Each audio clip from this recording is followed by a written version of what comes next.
dusuhuje abakunzi b'ibiganiro byacu, abadukurikira ku mbuga nkoranyambaga zitandukanye dukoresha zirimo Ijuru Ntirikorerwa TV,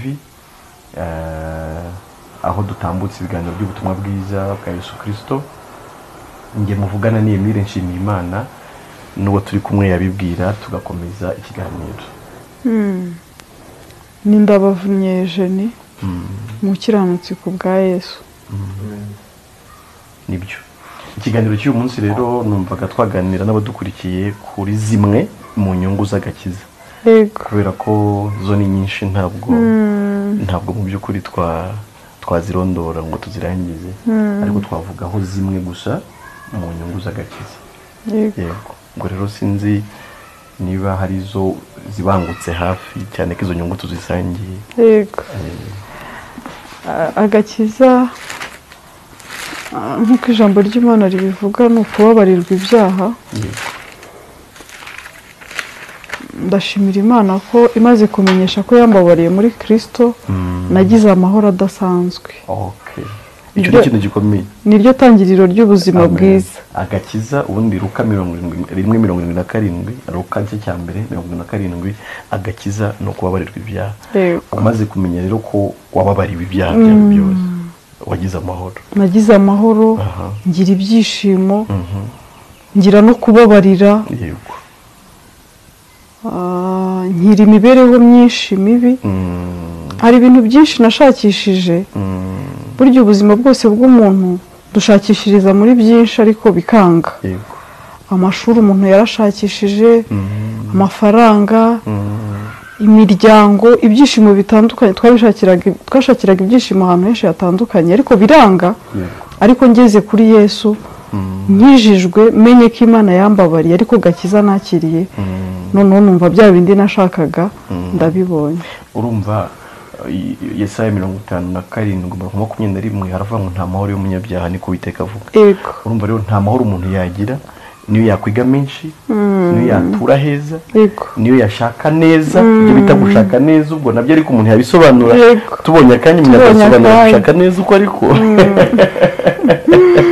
niyo yabyara abana beza, bumvira benshi, bakiga heza, agatura heza, akagenda mu modoka nziza, akakora ahantu heza hasobanutse, akaba mu gihugu yifuza. Hari abarwanira kujya mu Burayi, muri Amerika n'ahandi, ariko ari umunyabyaha nta mahoro y'umunyabyaha. Mu yandi magambo, inyungu ya mbere y'agakiza ni amahoro. Ariko reka mvuge iki ngiki nanone, ubundi igituma umuntu abura amahoro ni uko aba yaratakaje umuremyi.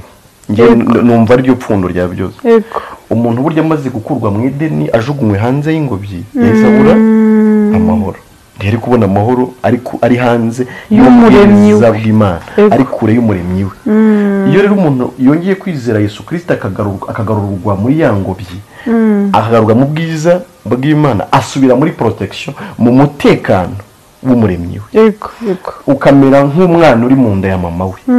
Ubugarutse ku Mana kugira ngo wongere ubundikirwe nk'uko inkoko ibundikira imishwi. Ubugarutse mu gituza cy'Imana. Mbese wongera kubaho ntacyo utinya, kubera ko wisunze umukiza ukomeye. Hari umuririmbyi sinzi nimba umwibuka, uvuga ngo niseguye, ngo umutima wanjye ntuhagaze, nisunze umukiza ukomeye. Agiramo akarefure uvuga ngo niseguye amaboko yawe, ngo Yesu singitinya, nisunze umukiza ukomeye. Sibyo? Urumva rero mu byo abantu bamaranira, mu byo abantu bashakisha, ngiye numva nakundisha abantu kwizera Kristo. Abantu bazi ko bakijijwe ariko bafite akagiza katariko, agakiza katakugarura ku Mana ngo wumve ko nta kibazo ufitanye nayo, ntabwo ariko.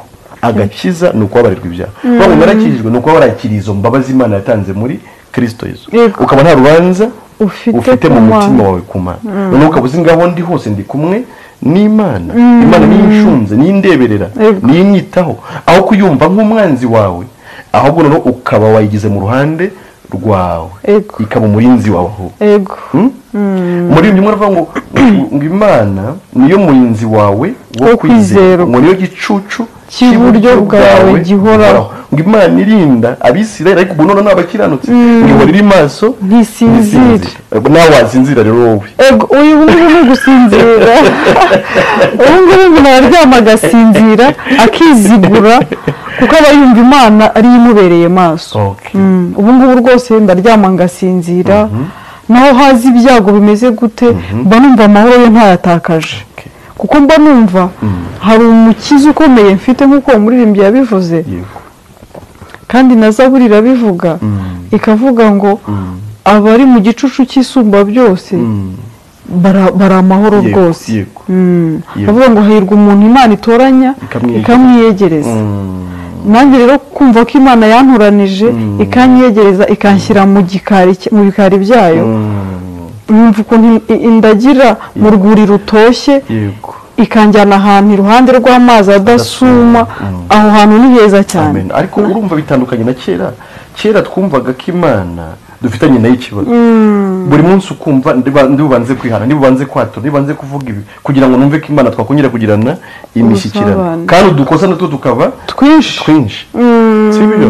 iteka rero ukumva Imana ntabwo iri mu ruhande rwawe, ariko Imana ishimwe ko yatumenyesheje ko yatubabariye muri Kristo kandi by'iteka ryose, bityo umutima ugatsika. abantu bari bavuga ngo ibyiringiro tufite nk'igitsikamutima cyinjira hirya y'umwenda ukinze ahera cyane. ni ukuvuga ngo noneho bikaba umeze nk'utsitse, nabwo batsika ubwato bukaba butanyeganyega. ngo abiringira Uwiteka bameze nk'umusozi Siyoni utabasha kunyeganyega. ayo niyo mahoro ngira ngo bavugaga, nanjye iyo niyo mfite kandi niyo nemera. muri ibyo bavuga ngo none ni na Yesu mpaza wenyine kandi n'izina nkemera, ubugingo n'umunezero bibonekera muri umunezero, amahoro, izo zose ni inyungu z'agakiza. ntukishikagura wumve akarwara kaje wasanga ari igihano, ubukene bwaje wasanga ari igihano. ibihano byanjye byagiye kuri Yesu, naho hazi ibyago byinshi niko muri mye avuga ndamahoro, ariko ngo umwami Yesu ankunda. gusobanukirwa urukundo rw'Imana, gusobanukirwa izo mbabazi, gusobanukirwa agakiza nyakuri twagiriwe muri Kristo, niyo soko y'imibereho myiza. nanjye nashishikariza buri muntu wese gusobanukirwa urukundo rw'Imana rwo muri Kristo Yesu, agakizwa ariko bidaturutse mu mirimo ye, kuko nicyo kizamuha gutekana. umutekano umuntu yabuze, amahoro yabuze, ibyishimo, umunezero, ubukire, ibyo byose umuntu yabuze azabibona gusa ari uko yakiriye agakiza katavuye mu mirimo ye no mu kwigengesera kwe, ahubwo gaturutse ku cy'Imana yadukoreye muri Kristo Yesu. iyo uvuze ubukire abantu bagira ngo ni amafaranga, ariko tuzabisobanura. ubutaha tuzasobanura ubukire nyakuri bwo kuva mu gakiza k'Imana ubwo ari bwo, ariko nta n'ubukire nyine buruta ayo mahoro n'umunezero. kubera ko n'abashaka amafaranga n'ibindi byose baba bashakamo amahoro n'umunezero no kwishima. baravuga ningira intwaro, ningira amafaranga, ningira ibiki byose bizandinda ntekane. ariko noneho umuntu atekaniye mu Mana agira amahoro n'umunezero utaheshwa n'ikindi kintu. ubwo rero akaba yashyikiriye bwabo ubukire akaba yabubonye. ubwo rero wenda izo ni zimwe mu nyungu. tuvuze ku mahoro, tuvuze ku munezero n'umutekano, ariko nabyo ntitubirangije, tubivuzeho gatoya. mu gihe kizaza uko Imana izagenda itanga uburyo, tuzakomeza gusobanura inyungu z'agakiza kugira ngo dukundishe n'abandi bantu bose kwizera Yesu Kristo. n'abandi bazi ko bari basanzwe bamwizera ariko bakaba bumva yabakunze ari uko bakoze ibi, noneho ubwo batabikoze yabanze. kandi nyine za muntu zituma iteka hari ibyo adashobora gukora, ntiyumva arinzwe rero iteka n'Imana, ntiyumva agenerwa byose n'Imana, ntiyumva akunzwe n'Imana. sibyo? ariko tuzakomeza gusobanurira abantu inyungu z'agakiza nyakuri kabonerwa mu buntu Imana yatugiriye muri Kristo Yesu, ariko tunayishimira ko katugezeho kakaduha amahoro, umutekano n'umunezero n'izindi nyungu nyinshi. Imana ishimwe none iteka ryose. Amen.